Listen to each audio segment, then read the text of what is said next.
the agricultural specialist who is at the Agricultural Extension Services, who became the wife of the late Dr. Gata, who was at Geza.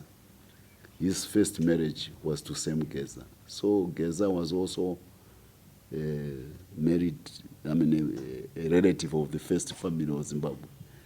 I didn't know that when we were together at the camp outside Chimoyo in 1975, when we university students championed Mugabe to be the leader of the refugees, the Geza was with us, very, very active. Maybe he also was doing it for the relationship which he knew about President Mugabe. We're not allowed to know who were your relatives during the war. So you can see he's somebody I've been with for a long time. I have an emotional attachment. He's a family friend to me. And even a few days before his demise, he was sending messages to me, to my wife, as a family's best friend. Of course, we were differing politically, but we were fully cognizant of the health condition in which he was, which made him go wayward. He was trying to buy life, but life belongs to God. And the G40s tried to play God for him by promising the prospect of health when his condition was deteriorating.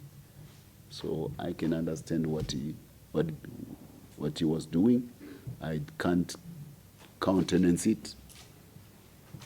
I can't forgive it, but I can countenance the circumstances in which he was doing it. The only thing important besides life is your health. And your health, when your health begins to falter, you are vulnerable to anything. I say this with a heavy heart, but I also despise those who always think that because they are empty vessels themselves, ideologically, politically, they always want to poach upon the rich heritage of those heroes who fought for the modern day of Zimbabwe and gave it its state, the state of Zimbabwe, which can deliver so much prospect of prosperity to Africa, and which can also put on the stage a statesman of the caliber of President Mnangagwa, with all the institutional memory, starting from the 60s when he was the pioneer trainee of the guerrilla army, which eventually became a mammoth military force to overcome the British. It's a growth trajectory which is rich, which delivers Africa, Zimbabwe, as the only modern African state with the capacity to fight and win a war against the foremost imperial power of all ages, the British Empire. Our friends, the Afrikaners, our fellow citizens, the Afrikaners in South Africa, they go against the British in 1900. They were defeated. And they respect Zimbabwe so much. They say, you are in Africa. There are two people who fought a modern war against Britain. It's us Afrikaners. But heads off to you Zimbabweans. We lost, you won. That's why the president has got a lot of respect from the Afrikaners.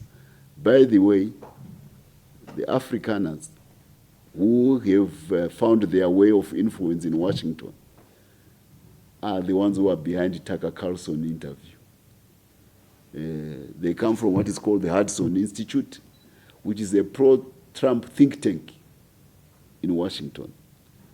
And these Afrikaners, they play golf with Trump at Mar-a-Lago every weekend.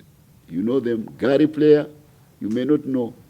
He was the Nick Price of golf for many years. He's a short South African golf player, legendary. He is part of this Afrikaner outfit around President Trump. Elon Musk, all of you know him. You know of Andre Pina, the one who was dealing with the scorpions. You know the vice president of Amazon is the wife of Andre Pina. He's the vice president of Bezos. So the Afrikaners are the ones who are also championing Zimbabwe and our president in Washington.